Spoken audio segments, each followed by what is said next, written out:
Welcome to CNN Business Traveller. I'm Richard Quest, reporting from Washington, D.C. This month, we are all about rights. The rights that we enjoy as members of the travelling public for compensation when things go wrong. We're in Washington because the US Congress is about to consider enshrining into law regulations that mean we will get compensation for delays and cancellations. We'll be talking to the congressman who's sponsoring that bill a little later in the programme. Also coming up, glass doors, bunkers and Boeings. We go behind the scenes to see how an airline copes with delays. This flight was supposed to leave at 10:50. Now it's delayed until 6 a.m. And life in the shadows at a spy museum. It is a beautiful spring day here in Washington. In just a few weeks, they'll be celebrating the cherry blossom season. It's a welcome relief after the grim winter in the Northern Hemisphere, where bad weather wreaked havoc and misery for the travelling public. You may wait in a tent, you may wait outside of a tent, but you will not be allowed into the terminal building. It was a miserable Christmas for passengers through Heathrow. 3 days of heavy fog meant 1,000 flights were cancelled. 70,000 passengers faced long lines, hours of delay and anger. It humiliated the management of the world's busiest international airport. For JetBlue passengers in the United States, Valentine's Day was one of hate, not love. The airline's planning for bad weather failed. They cancelled half their 500 flights. But often after passengers like Genevieve McCaw and her partner Charlie Becker had been stranded on board grounded planes for hours. We heard about the weather delay, the problems with the weather the day before, so I called about every 2 hours up until we left. And I even called right when we left, and every single time I called, they said there were no delays in the flight. We get there was no delay in boarding us, and then we sat on the plane for 10.5 hours and didn't leave. So that was our Valentine's Day together.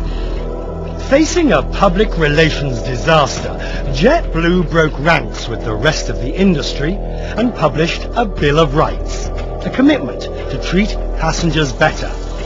The airline turned down our invitation to appear on this program and explain why the Bill of Rights is the right answer. After all, passenger advocates like Al Anolik believe it's only a start and nowhere near enough. The author of Traveller's Rights says mandatory compensation is the only solution, hitting the airlines in the pocket. Right now, they know it's easier for them to cancel a flight because there's no compensation for delays or cancellation, and make all the passengers take the next flight where there's space.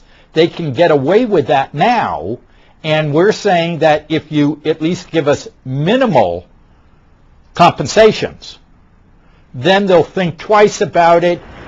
Europe already has gone down the route of regulation.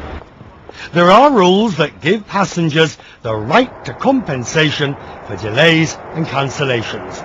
Yet, even though the airlines have a get-out clause if the delay is beyond their control, the regulation is very unpopular with the industry.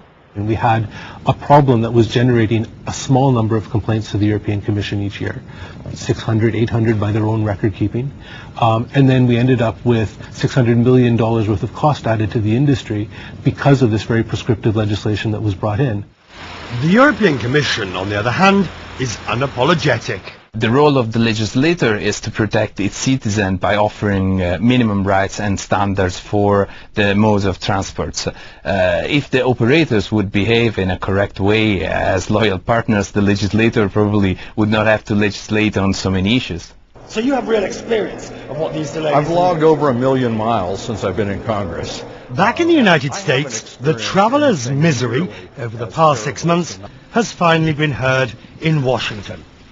The Californian Congressman Mike Thompson has proposed a law that would give passengers mandatory rights. It's based on the European experience. I don't know of any passenger that wants to be held hostage on an airline on the tarmac for 9 hours. And that's the situation that brought it to my attention. I had constituents who had flown for 2.5 hours, were diverted, and then spent the next 9 hours on the tarmac. The toilets weren't working properly. There was no clean water to drink. There were all kinds of problems that put these people in a real miserable situation. I don't think it was good for them. I don't think it was good for the airlines.